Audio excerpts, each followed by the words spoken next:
Sur mon honneur, je suis et je resterai coyote. Sur mon honneur, si je fuis, je meurs. Salut les coyotes! Salut!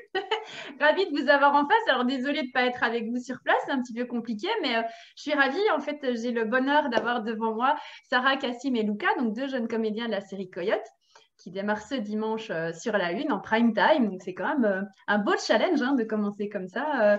Alors, qu'est-ce que vous attendez de cette série, de cette diffusion? On attend, qu'est-ce qu'on attend? Je pense qu'on attend que les gens ressentent, on espère que les gens ressentiront à quel point on s'est donné pour la série. Ouais. Je pense qu'on a vraiment rencontré plein de gens formidables, on s'est vraiment fait amis avec énormément de gens et on a vraiment rencontré des gens qui ont très très très envie du métier et on espère que ça va se ressentir. Je pense que s'il y a un truc qu'on peut espérer, c'est ça. Ouais. Je dirais. C'est un challenge hein, parce qu'on a quand même quelques séries belges qui ont débarqué ces dernières années avec des atmosphères très différentes. Et j'ai l'impression que c'est la première fois qu'on a une série familiale qui s'adresse peut-être plus, enfin, quand je dis plus, en partie en tout cas aux adolescents. Ça, c'est un beau défi à relever, c'est de pouvoir attirer devant les petits écrans un public relativement jeune. Moi, je trouve ce qui est super chouette, c'est que déjà, le fait d'avoir des rôles principaux qui sont bon, on est des jeunes adultes, on joue des rôles qui sont plus jeunes que nous, Ouais. totalement. Mais ouais, je trouve ça hyper chouette d'avoir le point de vue d'adolescents sur des problématiques qui sont aussi des problématiques de jeunes adultes qui rentrent un peu dans ce monde-là, qui vont pour certains rentrer à l'université, etc. Donc c'est un peu le camp d'été avant que plein de choses arrivent dans leur vie aussi. Et ouais, je pense que c'est une série tout public et qui pourront autant toucher des ados qui se posent ces questions peut-être maintenant et qui pourront se reconnaître dans certains personnages et autant des adultes, quoi. Il y a une espèce finalement de rite initiatique à travers tout ce qui est l'adhération au groupe des Coyotes, puisqu'en fait Luca est le seul à ne pas être encore totémisé, hein. C'est pour ça que tu t'appelles Kevin dans la série. Mais on a l'impression aussi que cette initiation, elle est aussi, au-delà du scoutisme, une initiation à la vie d'adulte, parce que c'est la première fois que vous êtes confronté à des sujets aussi graves que ceux que vous allez rencontrer dans la série. Oui, c'est sûr. Après, pour le personnage de Kevin, c'est un peu aussi tout l'enjeu. Donc, c'est-à-dire que s'il n'était pas comme ça, tous ces problèmes n'arriveraient pas. Il est vachement seul, vachement à l'écart, sauf pour du coup avec Furet. Mais c'est clair que toutes ces problématiques viennent alimenter le groupe. Et la question de est-ce qu'ils vont pouvoir, est-ce qu'ils vont réussir à tenir cette dynamique et pouvoir se soulever vers le haut ou se tirer vers le bas. C'est ça, parce que finalement, bon, c'est pas un spoil, c'est dans la bande-annonce, mais donc vous découvrez une poignée de diamants qui a forcément une très grande valeur puisqu'il s'agit de vrais diamants, et ça révèle finalement la part parfois sombre ou parfois plutôt positive de chacun d'entre vous. Il y a de la solidarité qui se met en place, mais il y a aussi de la trahison. D'ailleurs, on pourrait sous-titrer la série Mensonge et trahison. Oui, c'est sûr. En tout cas, par rapport à Kevin, à ce niveau-là, il n'a pas trouvé une morale très exemplaire. Mais oui, c'est ça. Chacun des personnages que vous avez là à l'écran a une motivation. On est tous un peu à un moment aveuglés par cette thune. Peut-être pas Furet parce que bon, voilà, c'est des raisons plus différentes. Mais il y a quand même une part de nous qui vient et qui est un peu en suspens, je pense, qui va vers soit l'entraide, soit vers le déchirement et parfois un peu des deux aussi. C'est vrai. Ça dépend à quel point ils ont besoin de cet argent. Mangousse, on le sait assez rapidement, elle a absolument besoin de cet argent si elle veut faire Sciences Po Paris, parce qu'elle n'a pas eu la bourse et donc c'est impossible pour elle de faire ces études-là sans argent. Donc elle a beau être la chef modèle au début de la série, assez rapidement, elle va vriller avec l'arrivée de ses diamants. Et on découvre le rapport à chacun avec l'argent à travers cette série. Et je trouve ça hyper intéressant parce que je pense que si on demandait à n'importe quelle personne dans la rue, tu gagnes à l'euro-million aujourd'hui, qu'est-ce que tu fais? C'est un questionnement qu'on peut même avoir dans la vie de tous les jours, les uns avec les autres. Et c'est une réponse qui est intéressante, je trouve, d'entendre. Ce qui est très fort finalement, c'est c'est le côté scénaristique qui a bien installé ça, c'est qu'on ne sait pas grand-chose des personnages et finalement, c'est pas l'intérêt, c'est pas de faire une série sur 10 saisons, on va découvrir la vie familiale de chacun, mais en quelques lignes, en quelques scènes, on cerne très bien les contours de chacun des personnages. Donc, on comprend que finalement, le personnage de Furet, visiblement, il vient d'une famille un peu plus aisée, donc pour lui, l'argent n'a pas d'importance. En effet, Mangouste, elle a l'impression qu'elle va devoir se faire toute seule et voilà. Et puis, on a Luca qui a une espèce de pression familiale, une violence familiale derrière, qui fait que tout ça est finement dessiné. On n'a pas trop d'explications, il n'y a pas de flashback, et ça c'est chouette parce que parfois ça alourdit un peu la série, mais on comprend très très bien les caractéristiques de chacun de ces personnages. Bon, ça c'est fort dans l'écriture du scénario. Pour le personnage d'ailleurs, j'imagine que vous avez une ligne de conduite, vous avez des espèces de descriptifs sur les personnages, mais j'imagine qu'au-delà de ça, vous devez vous raconter une histoire, vous construire le personnage, peut-être vous inventer tout un univers. Comment vous avez approprié ces grandes lignes et comment vous avez fabriqué le personnage de chacun d'entre vous? Moi, je sais que en lisant le scénario, j'ai essayé d'annoter le plus d'indices que je pouvais recevoir, de me dire, ah tiens, là, elle parle de ça, donc, et d'essayer de créer un peu des histoires avant. On s'est très rapidement dit avec Cassim que sûrement qu'ils font les scouts depuis qu'ils sont tout petits parce qu'on a l'impression qu'ils ont l'habitude, qu'ils savent exactement comment faire et qu'ils ont vraiment aussi, ils portent les valeurs du scoutisme comme l'entraide, le côté famille et le côté quand il y a un problème, c'est un problème de groupe. Et c'est tellement un truc qui est fort chez eux deux que ça donne l'impression qu'ils ont toujours baigné là-dedans. Et donc, ouais, moi, après, j'ai aussi écouté beaucoup les chants scouts. Enfin, je me suis vachement inspirée de tout ça. Et je sais pas, moi, je sais que quand la première fois qu'on a essayé les costumes, c'est là où j'ai eu le vrai flash. C'était hyper. En fait, c'est un truc où tout s'est éclairé d'un coup parce que c'était hyper représentatif de chacun. Par exemple, moi, ils m'ont mis un short qui allait jusqu'aux genoux. Et directement, je me suis dit, ah ok, ben Mangouste, elle s'en fout totalement d'à quoi elle ressemble, du moment que c'est pratique. Elle a des chaussures de marche qui sont aussi pratiques. Et elle a sa montre qu'elle peut tourner et pour savoir exactement faire des chronos. Elle se tient bien droite. Donc, et en fait, moi, il y a plein de choses qui se sont débloquées aussi dans le costume. Ouais.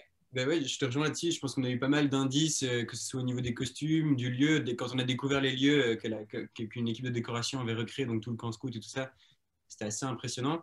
Et donc tout ça, ça a fait qu'on a pu rentrer assez bien dans les personnages assez vite, surtout qu'on a été casté en groupe et que très vite, on a fait les répétitions ensemble. Et donc du coup, on s'est très vite rencontrés, nous en dehors de nos personnages, assez vite. Et du coup, on n'a pas dû mentir. Tout ce qui est le côté, les longues relations, l'amitié et tout, c'était assez évident. On arrivait avec ça très vite. Et puis les réalisateurs ont été d'une grande aide. On a parcouru le scénario avec eux, on a fait des lectures et on a compris un peu jusqu'où on devait aller pour chacun. Et puis il y avait une ligne de temps à respecter aussi. J'ai pas grand chose à rajouter parce que ouais, tout a été dit. Après, oui, voilà, la ligne de conduite. Et puis, je pense qu'au final, le personnage est aussi créé tout au long de la série, tout au long du projet. C'est 3 mois de tournage. Donc, il y a des idées peut-être qu'on a aussi pendant le tournage qu'on vient rajouter au fur et à mesure. Ça se fait pas directement en répète ou avant. Enfin, je sais que pareil que Sarah, moi j'ai noté aussi vachement. À la différence d'eux, mon personnage est vachement écarté du scoutisme, de toutes ces valeurs, machin. Donc beaucoup de prises de notes avant et puis ouais, surtout sur le plateau, quoi. Le plateau, ça jouait vraiment avec les réals, les directions qu'ils veulent prendre. Et puis ils nous laissaient une certaine liberté aussi. On avait quand même un libre accès, je trouve, au niveau du jeu, au niveau des nuances qu'on allait apporter. Il y a un truc où on était assez libre. Ce qui est assez perturbant finalement quand on regarde le pilote de la série, c'est qu'on a l'impression que le personnage de Kevin arrive dans le scoutisme comme dans un camp de redressement, c'est-à-dire on n'a pas spécialement l'impression qu'il a envie d'y aller, on le traîne, on le fouille, enfin, on a l'impression que ça a été une galère pour lui et en fait, de fait, il gravite toujours autour du camp, mais il n'y est jamais vraiment. Donc il y a vraiment une fracture en fait entre la meute qui est composée par les totémisés et Kevin qui arrive là presque contre son gré, on a l'impression. Mais c'est pas, c'est carrément contre son gré. C'est-à-dire que son frère est chef scout et son père veut absolument qu'il fasse comme son frère. Et voilà, il n'a pas le choix en fait. Il est emprisonné dans ce truc-là. Son seul réconfort au début, c'est Furet. Parce que voilà, c'est son meilleur ami, ils se connaissent déjà depuis un petit temps. Et donc, c'est un peu la seule épaule sur qui il peut compter au début. Et c'est ça aussi l'enjeu chez Kevin, c'est qu'il va comprendre petit à petit qu'il n'a peut-être pas une famille respectable, mais qu'il en a trouvé une deuxième. Et que c'est à ce moment-là que il se dit, ok, je ne suis pas tout seul, je peux peut-être en parler aux autres. Mm-hmm. Ce qui est très étonnant, après, je me suis dit que j'allais me replonger dans la série, mais j'ai un peu manqué de temps, même si 6 épisodes relativement courts, c'est qu'on a un peu cette sensation à un moment donné, maintenant je me trompe peut-être, c'est que chaque épisode met en lumière l'un d'entre vous. En fait, j'ai l'impression qu'à un moment donné, dans le départ vers Anvers, on a une espèce d'éclairage de Furet avec sa quête d'identité. À un autre moment, on a plutôt Panda avec son côté un peu, voilà, est-ce que je peux me permettre les mensonges avec la foi que j'ai? Puis à un moment donné, on arrive plus sur un zoom sur Mangouste. Voilà, je n'ai pas envie de trop révéler l'intrigue, mais disons dans le 4e ou 5e épisode, c'est très difficile de parler de la série sans trop en dire. Mais je ne sais pas si ça a été voulu au montage, mais j'ai vraiment l'impression qu'il y a une espèce de focus volontaire ou involontaire sur chaque personnage dans un épisode. Mais il faudrait les revoir pour mesurer ça, en fait. Je pense qu'on c'était pas... Peut-être c'était conscient du scénario, mais nous... Peut-être pas tant voulu. Peut-être pas tant voulu, et en même temps, on savait qu'il y avait des scènes qui mettaient en valeur un personnage ou un autre, et on savait que c'était un peu notre moment parfois. Mais j'avais pas l'impression en tournant de me dire ah tiens tel épisode ça va être plus focus sur tel personnage. Après ça c'est peut-être fait aussi par rapport au montage, c'est-à-dire que nous on est là pour tourner et puis on revient pour la promo, mais ce qui se passe entre eux, donc c'est-à-dire tous les moments où ils récupèrent les plans, où ils assemblent tout ça, nous on n'a pas la main mise dessus, et c'est peut-être à ce moment-là qu'ils se sont dit voilà, cet épisode ça va être lui, cet épisode ça va être elle, donc peut-être. Nous, on n'a pas la réponse vraiment à cette question. Mais je pense que ça a dû jouer. Moi, je me souviens que, effectivement, il y avait quand même Gary, un des réalisateurs, qui nous parlait beaucoup de ça en disant, voilà, donc là, en fait, on ne savait pas trop exactement dans quel épisode ça allait se situer. Alors, je crois à ce moment-là, on avait des idées, mais après, le montage fait beaucoup. On savait que toute cette partie-là du scénario, on se concentrait quand même pas mal sur les dilemmes d'un personnage et tout ça. Enfin, ça, effectivement, ça a apparu sur le plateau. Ouais. Bah, d'ailleurs, ça a été compliqué parce que on parle de 3-4 mois de tournage, mais ça n'a pas été linéaire. Ça a été, j'imagine, par lieu de tournage que vous avez tourné ça. Donc, c'est difficile. On a commencé par le château et tout le camp scout à Luxembourg pendant presque 1 mois et demi. Ouais. Et sur tous les petits lieux qui gravitent, etc. autour de ça. Et ensuite, on a quitté ce lieu-là pour faire les différents lieux qu'on trouve en Belgique. Bruxelles, Namur pour le lac et Anvers. Oui.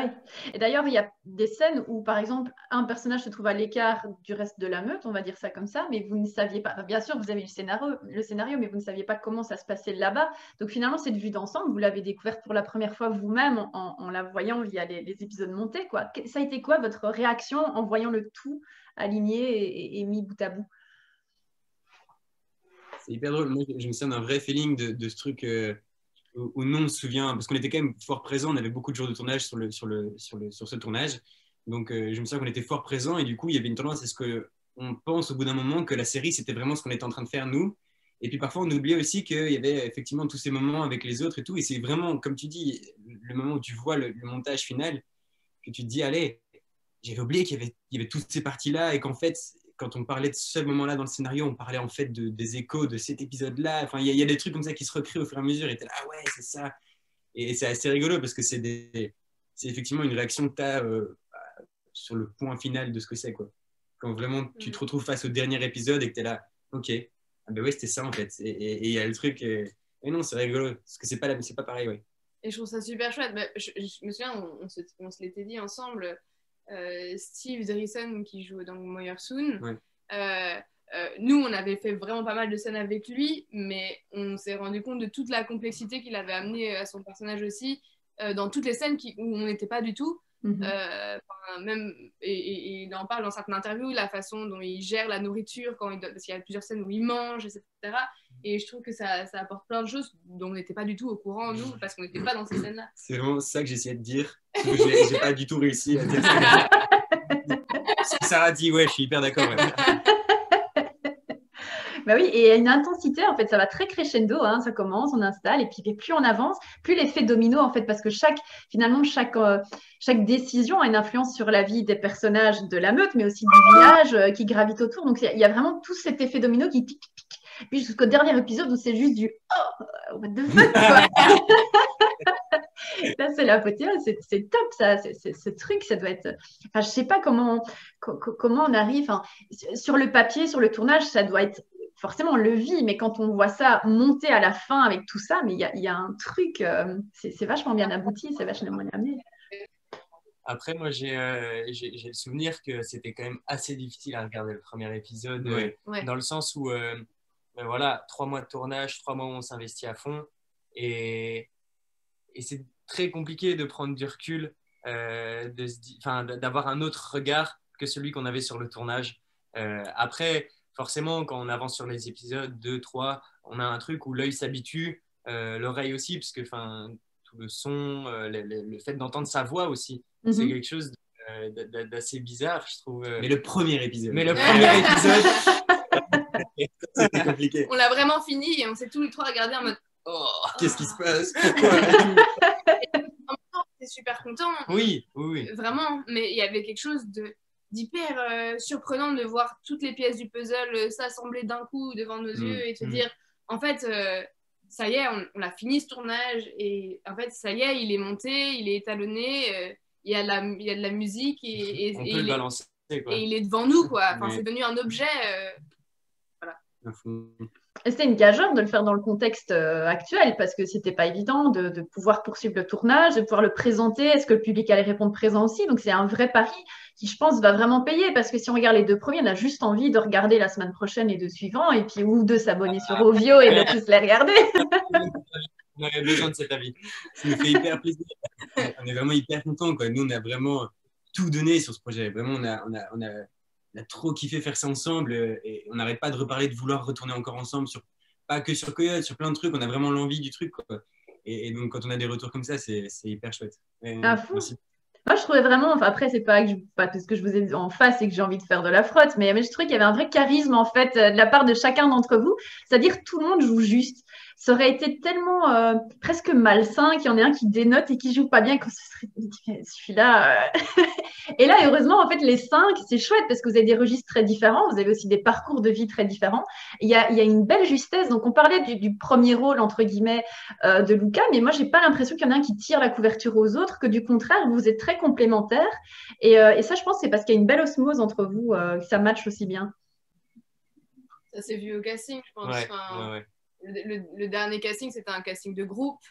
Et je pense que Gary Segers et Jacques Molitor, donc ils sont les 2 réalisateurs, ils ont vraiment essayé de trouver un groupe avec des identités qu'ils avaient déjà aimées au casting précédent, mais avant tout de créer un groupe qui marche ensemble, quoi. Et c'était ça le plus important, et je pense qu'ils ont très bien réussi parce que ça a accroché direct dès la première semaine de répétition. Regardez, 6 mois après, on est toujours ensemble. Ah ouais. Il paraît ça qu'il y a une belle… Mais c'est très, très chouette. Et je trouve que la chance, enfin, on a parlé avec votre attaché de presse, c'est que vous êtes une vraie bouffée d'oxygène, mais ça se ressent dans la promo. On sent vraiment que vous avez aimé ça et que vous avez envie de partager ça. Et ça va donner envie aux gens d'aller découvrir. Parce que quand on s'investit à ce point-là, je crois que ça peut que marcher. Et ça, c'est vraiment top.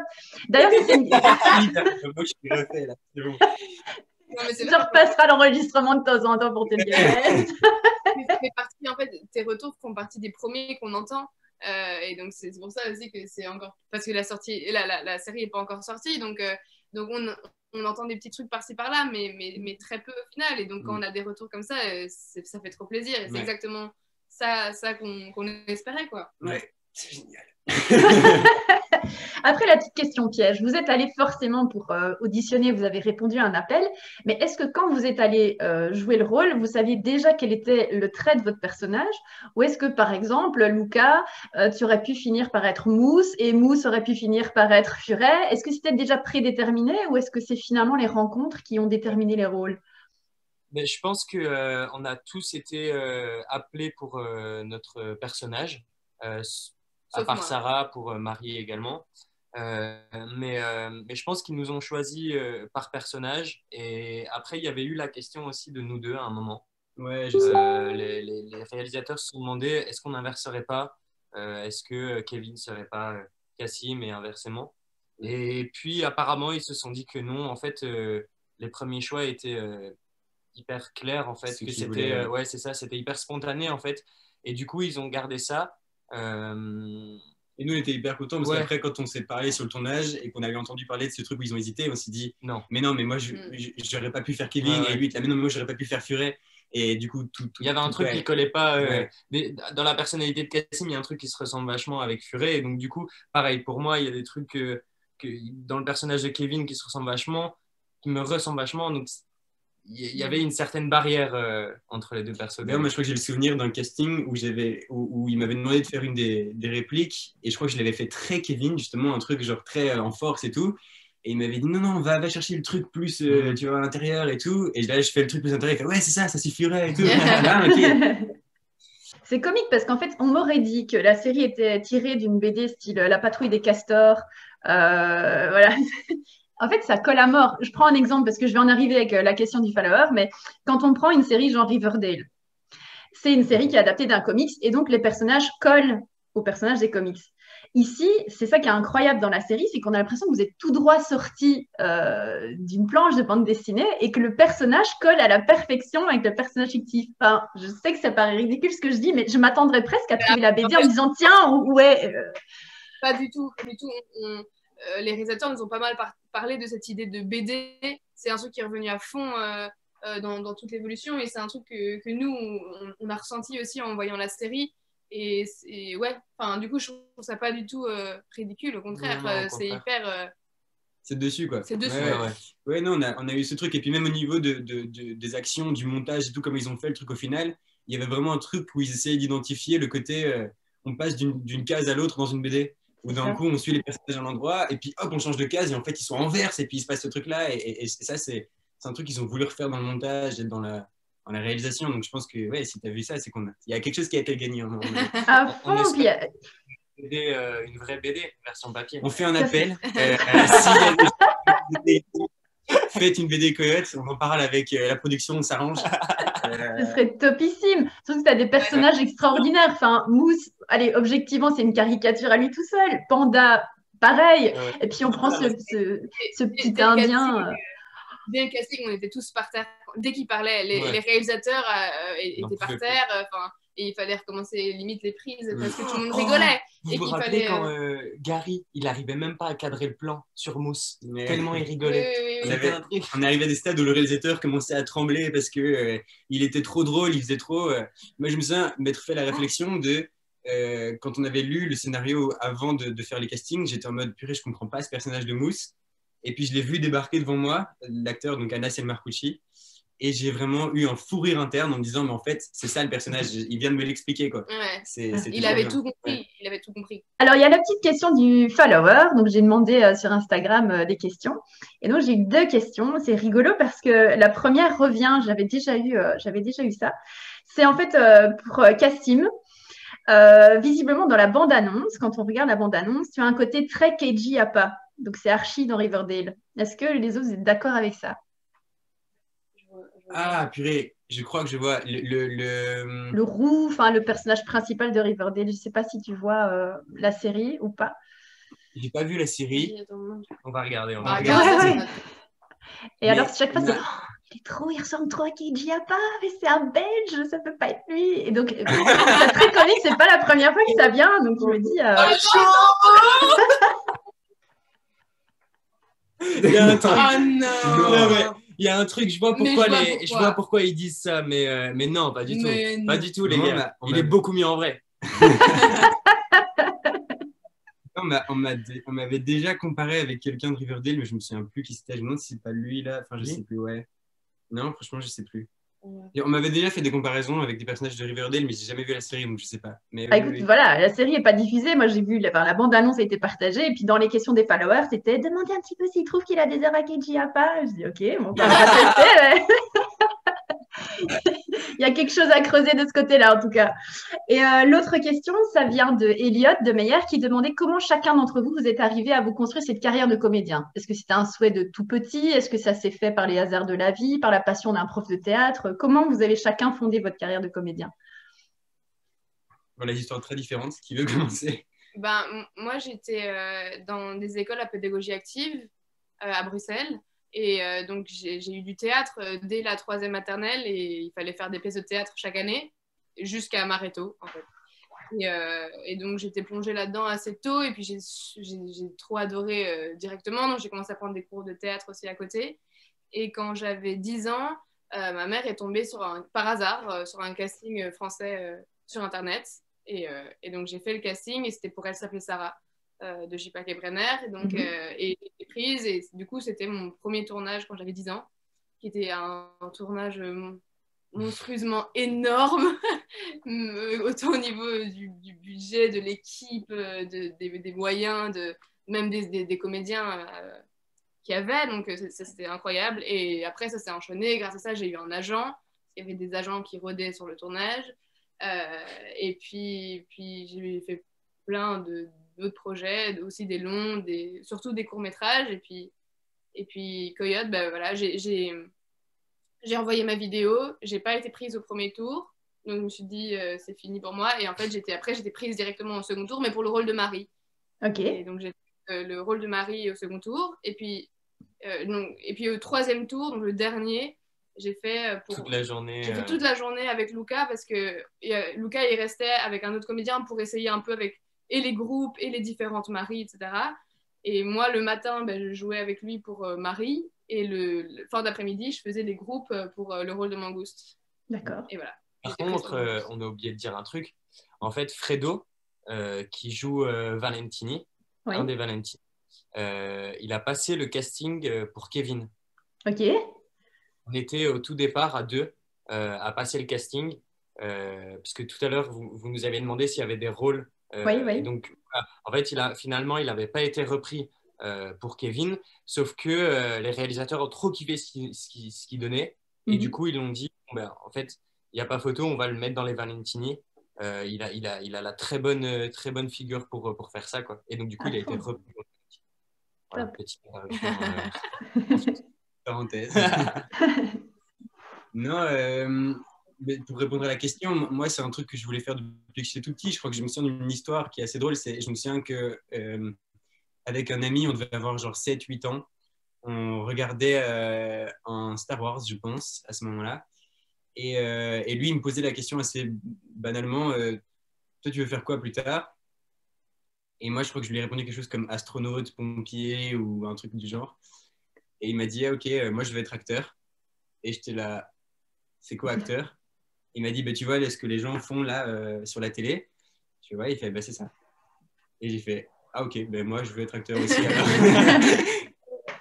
Et puis c'est resté, et moi j'ai pas eu la chance de tourner aussi tôt comme les deux incroyables acteurs ici que j'ai à côté de moi, mais j'ai tourné pour la première fois dans ce gros projet qui était Coyote, et c'était vraiment une aventure de fou, et c'est un truc que j'aurais aimé que ça dure 2 fois plus longtemps, et c'est clair, maintenant j'ai plus envie de m'en séparer, quoi. Je vais continuer là-dedans. Et puis le fait d'être acteur, c'est que tu peux jouer pompier, astronaute, c'est l'avantage. Oui. C'est ça que je vais dire. Ouais, non, il ne m'a pas dit sur le moment même. Et puis après coup, c'est devenu un truc en plus, quoi. Je me suis dit, en fait, je peux faire astronaute, pompier. Et tu as fait l'IAD, je crois, Cassim.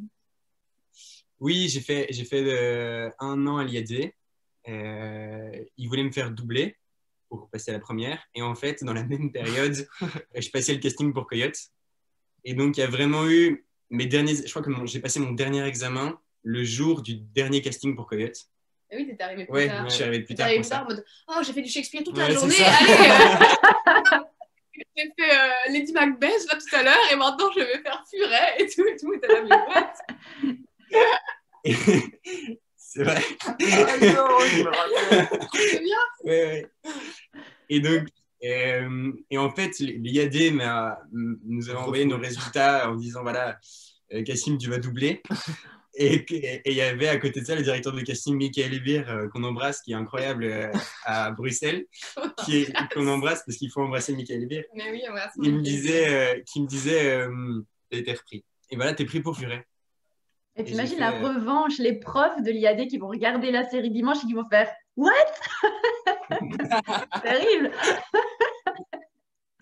Il y a un peu de ça, ouais. Il y a un peu de ça. Après moi, j'en tire pas de mauvaises expériences de l'IAD. Moi, je crois que ça a juste pas collé pour moi parce que je désirais pas spécialement être dans une école non plus. Et après, je leur en veux pas. Tu vois, j'ai appris des chouettes choses aussi là-bas. Et donc voilà, chacun fait son chemin.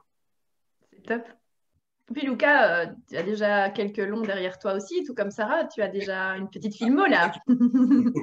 Derrière et devant d'ailleurs, hein, parce qu'il y a des projets là. Ouais, il est trop en roue libre à ce moment-là. Il est trop de bonne humeur. Non, reviens. Oui, non, moi j'ai commencé assez jeune par de la publicité du coup. Et oui, je suis arrivé un peu par hasard là-dedans et en fait, j'ai jamais décroché. J'ai toujours kiffé ce que je faisais, autant quand c'était de la pub que des courts-métrages, que des longs. En fait, tout est arrivé successivement et ouais, ça m'a juste fait réaliser que je voulais à fond bosser là-dedans et qu'il n'y avait pas d'autre solution. Du coup, j'ai pas mon bac parce que voilà, les cinémas ont pris le dessus sur tout ça. Mais en tout cas, ouais, je pense continuer à fond dans le ciné, continuer à trouver des projets, tourner. Là, en ce moment, il n'y a pas de tournage de prévu pour moi. Mais en tout cas, oui, c'est ça, des castings, beaucoup de castings au départ, surtout. Et beaucoup de refoule. Bah, il y a beaucoup d'appelés, peu d'élus. Au final, le cinéma, on sait que c'est un peu compliqué. Hein. On avait fait un jour un conte avec ma mère où on avait une boîte où il y avait tous mes castings et on a compté cette boîte avec tous les papiers dedans et il y avait 537 castings depuis j'ai 8 ans. Ah et je vous dis ça, c'était il y a 2 ans. Ah oui. Donc j'ai repassé des castings. Bah, et ça sent bon, enfin, pour vous donner espoir, quand on regarde des séries comme Into the Night avec Vincent Londez, on en parlait il n'y a pas longtemps avec lui. Into the Night, il s'est quand même retrouvé dans Lupin, qui a fait une des plus grosses entrées, façon de parler, de vues sur Netflix. On peut se dire quand même que finalement, dans le vivier belge, il y a quand même des talents qui arrivent par des séries belges qui sont distribuées sur Canal, sur Netflix, etc. Une belle histoire derrière, donc on peut vous espérer finalement que ce soit une mise en lumière différente, mais qui vous permette d'accéder à d'autres voilà, marche, en tout cas. C'est une super carte de visite, en tout cas. Ouais. C'est une super chouette carte de visite parce qu'en plus, vu que c'est une série qui est vraiment basée sur ce groupe de jeunes dans lequel on joue, on a vraiment eu l'occasion de montrer plein de choses et tout ça, et donc c'est assez chouette, quoi. Ne serait-ce que pour ça. C'est une belle... regardez, on a joué dans ça, c'est chouette, quoi. Ouais, c'est cool. Le mot de la fin il est pour vous. Donc, si vous deviez vous adresser aux futurs téléspectateurs belges pour les convaincre d'être le 16 mai, dimanche soir, devant leur télé, qu'est-ce que vous leur diriez? Il faut regarder Coyote. Il n'y a pas le choix. Allez au bar le jour d'avant, allez au bar le jour d'après, mais pas le dimanche. On sait que c'est réouvert, mais le dimanche soir, de toute façon, on va chez soi. On reste chez soi, on allume la TV. Non, et regardez juste les 2 premiers épisodes. Et si vous n'êtes pas convaincu, vous partez. Après, c'est fini. Mais juste dimanche, s'il vous plaît, juste regardez ça. De toute façon, je pense qu'après le visionnage des 2 épisodes, c'est un peu comme de l'héroïne. Je pense que tu ne peux pas t'en défaire. Tu peux pas t'en défaire. Oui. Donc maintenant, on est sur Coyote égale héroïne.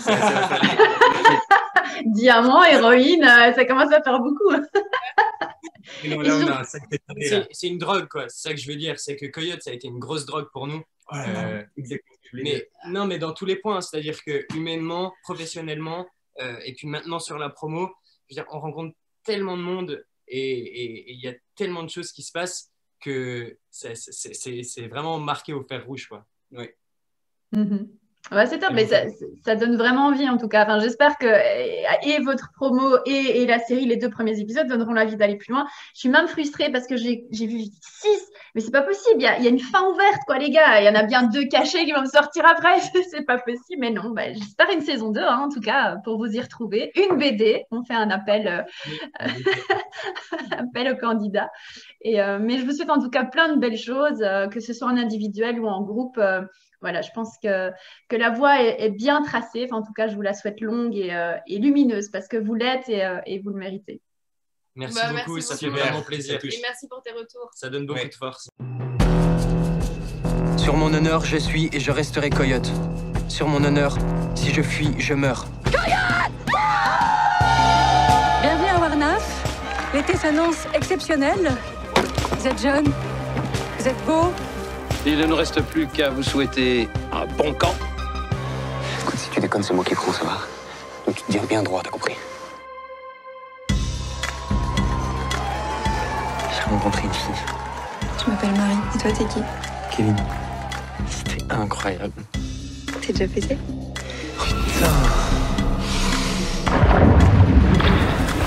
T'as trouvé ça où? Dans la grotte, mec, près du lac. Putain, mec, ça va changer ma vie, ça. Tony nous a trahis. Il m'a piqué un lot de diamants que je devais fourguer à Anvers cette semaine. You're not trying to screw me, are you? अपना सामान बांधो, तुम्हें तुरंत यूरोप के लिए निकलना है. On part à Anvers, on vend les diamants, on ramène le fric et c'est réglé. C'est pas très officiel tout ça. C'est pas Tony qui était à Anvers. C'était un scout.